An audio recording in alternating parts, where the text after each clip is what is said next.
Hello friends, வணக்கம். Welcome to Anitha's healthy kitchen.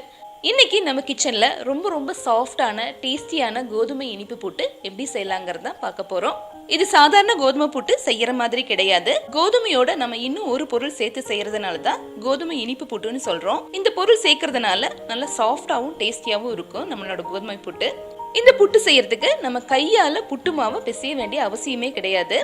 இப்போ அதை எப்படி செய்யலான்னு பார்க்கலாம். சாஃப்டான இந்த கோதுமை புட்டு செய்யறதுக்கு ஃபர்ஸ்ட் நம்ம ஒரு கடாய் எடுத்துக்கலாம். கடாய் லேசா சூடாகும் போது நம்ம கோதுமை மாவை சேர்த்துக்கலாம். நான் 1.5 கப் கோதுமை மாவு எடுத்திருக்கேன்.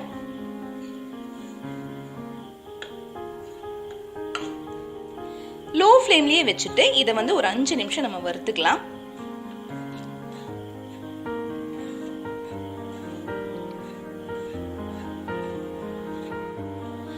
இந்த மாதிரி நம்ம லைட்டா வறுத்துட்டு கோதுமை புட்டு செய்யும் போது புட்டு நல்ல மணமா இருக்கும்.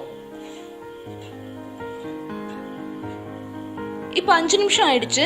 மாவுல இருந்து நல்ல வாசனை வருது. இந்த டைம்ல நம்ம ஸ்டவ் ஆஃப் பண்ணிடலாம்.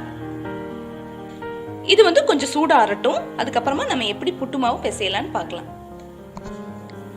இப்போ கோதுமை மாவு நல்லா சூடா ஆறிடுச்சு. அடுத்ததா இதுல கொஞ்சமா உப்பு சேர்த்து நல்லா மிக்ஸ் பண்ணிக்கலாம்.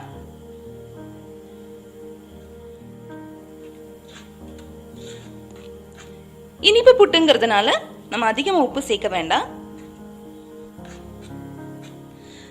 சாதாரண புட்டு மாதிரி நம்ம தண்ணி சேர்த்து பிசைய போறது இல்ல. இப்போ நம்ம இத 2 போர்ஷனா நம்ம மிக்ஸில போட்டு எடுக்க போறோம்.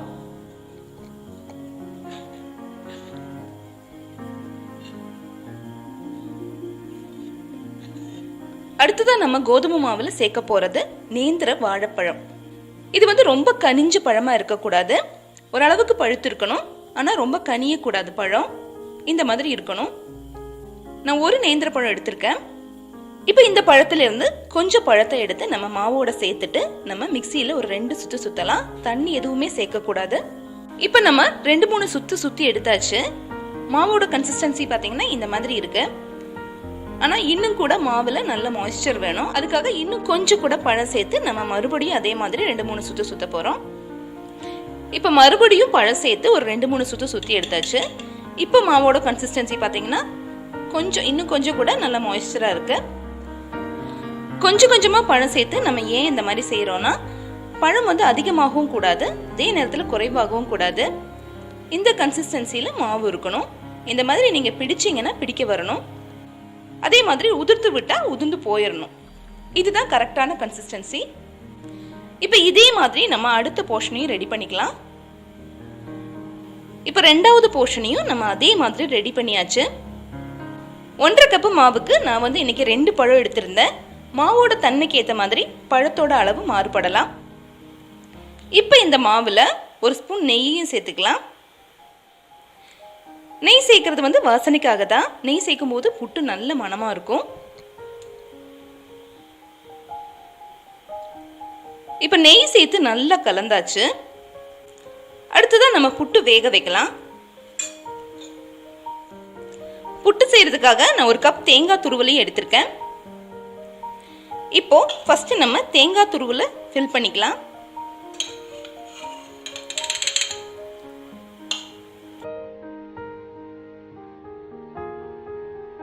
கொஞ்சமா தேங்காய் துருவல் சேர்த்ததுக்கு அப்புறமா அடுத்ததான் நம்ம புட்டு மாவை ஃபில் பண்ணிக்கலாம்.